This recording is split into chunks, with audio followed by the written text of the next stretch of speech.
Hello and welcome to Coffee with Carey. Thank you for stopping by today. I appreciate you being here.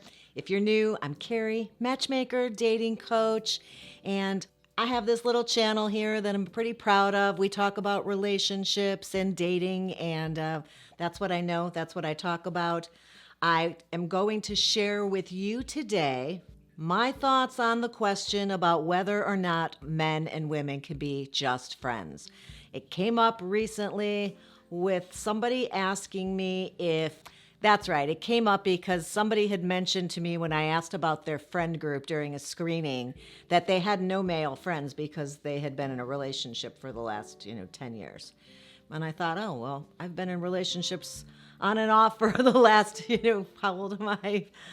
And since Harry in kindergarten, you've heard about Harry when I was 5. So since then, in and out of relationships my whole life, and I've always had male friends. And, Harry met Sally. Oh, Harry, maybe that is the same Harry. I haven't seen him since he was 5. Harry, and he's the one who got out of line in kindergarten and came and kissed me, if you missed the story. Harry and Sally ponders the question, can men and women be just friends? And I've got some thoughts on that, so stick around. That's what's on the agenda.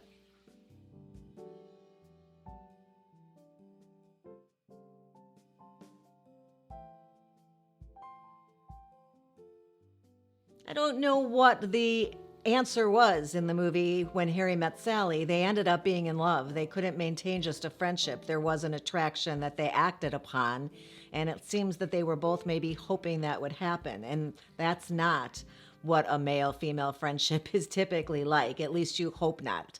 I have one of my best friends, my best male friend. In fact, he was helping me. I was using him as a sounding board for an upcoming episode on things that you should never say to a woman.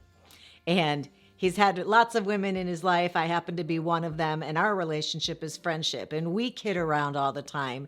He says that the reason we can be friends, and this isn't true because he has a lot of other women friends who are strictly platonic, but he says that the reason we're friends is because we find each other repulsive. And I always agree with him. I'm like, oh yeah, you're disgusting. I could never be with you.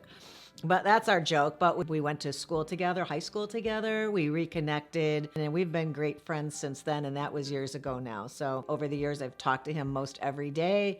We are proof that you can have a friendship with somebody of the opposite sex. So I guess the short answer is yes, you can have a platonic, non-sexual relationship with someone of the opposite gender, and it can be really, really fantastic.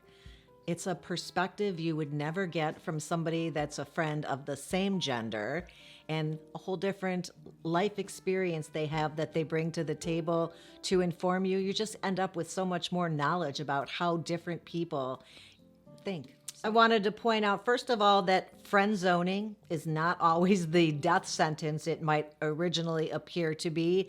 Sometimes when people friend zone you, it's not going to be a romantic connection, but I think you're super awesome and I'd like to be friends. If you follow up on that and actually develop a friendship with somebody, having a friend of the opposite sex can allow you to have a better understanding of the male gender for your own dating experience.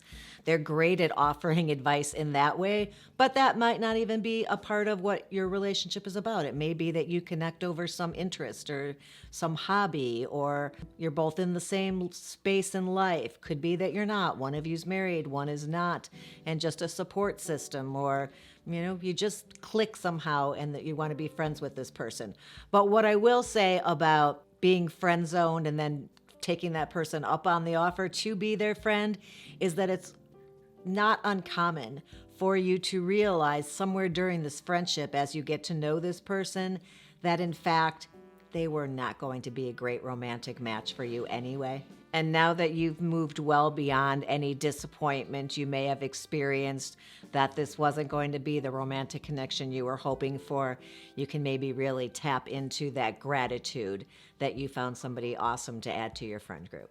Number 2, it's really great having a friend of the opposite sex because it sort of feels, early on at least, when you have your first grown-up adult opposite gender friend, it's like a relief. It's there's just no pressure. Being a romantic couple is not even on the table. So you're able to more easily segue into just being your true authentic self. You should never be trying to put up appearances anyway with someone you're dating, but you don't have to fight yourself on that at all with a friend. You can totally be yourself and know that this person doesn't have to have you in their life, 24/7 for the next 50 years. This person can meter out your friendship in bites of you as big as they can take, right? Maybe they're a friend you see every month.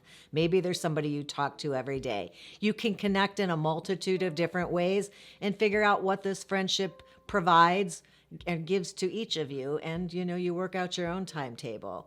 But I think it's just much more relaxed. And there's definitely a freedom that comes with a friendship with someone of the opposite sex. And next, I would like to remind you that a friendship can be as valuable as a romantic relationship. It's why people in opposite sex friendships are so afraid of making the move when they have fallen in love with their friend. They don't want to forfeit the friendship. They don't want to risk losing a great friendship if, in fact, the romantic relationship doesn't work out. We see that in movies all the time. It was recently a TikTok trend. Did you see my meme about TikTok? No, I don't watch TikTok videos. I watch Instagram posts of TikTok videos that are 3 weeks old, like an adult. I thought that was super funny. Anyway, there was a whole big thing going around where they said, hey, if you are feeling romantic towards your friend and you want to just go for it, videotape yourself just out of nowhere kissing this friend and recording their reaction. As you can imagine, a multitude of different ways that would go. Some of the young teenagers were literally pushing people off and throwing them across the room like, what are you, crazy?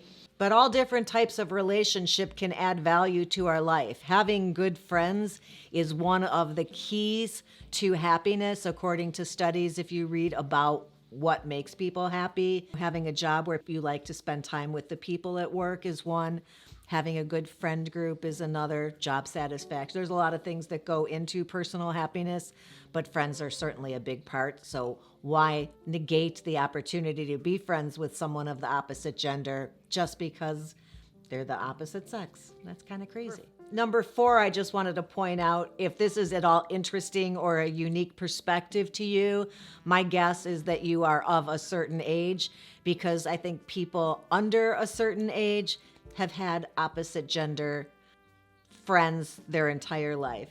Much more common with the youth of today and slightly yesteryear. But I know a lot of people who are in their 50s let all of their friendships with men or women fall to the wayside once they had a partnership because they didn't want to make their partner feel any way about that. But in a healthy and confident relationship, friends don't have to be a threat to that. Partners can't really fill all the shoes all the time of all the things we need in our life. We have an awful lot of expectations of our partner, soulmate, best friend, cheerleader, do some playful childlike things, be my best friend, but be my lover. A lot of jobs, a lot of things under that heading of partner. It's nice to spread it out a little bit. So maybe some of the friendship things, stuff you enjoy doing, can be done with a friend. If that friend is of the opposite sex, maybe that's more likely to be somebody who would want to do one of your interests. Who knows? And then finally, number 5 is that you really need to be honest with yourself. Because if you're just faking it, you're faking the friendship because you really got hope that this could turn into something else, or you're just still harboring disappointment that this person said this wasn't going to be a romantic relationship. If you're just going to fake the friendship because that's the best you can get to spend time with this person, you are not going to reap all the benefits of an actual friendship. Benefits, friends with benefits. Nope, not what I'm talking about. That's an episode for another day. I hope you enjoyed what I did bring to you today. If you did, please do what my mama is suggesting. That's my mom. And she's telling you that if you liked it, give it a thumbs up. Why not? What do you got to lose? Doesn't hurt. It's free. Also, subscribing to the channel is the same. It's free to do. And if you hit that ring bell, then you're notified every time a new episode goes live. I appreciate you stopping by today. I'll look forward to the next time. And until then, have a good one. Again, having a friend of the opposite, having a, okay, yeah.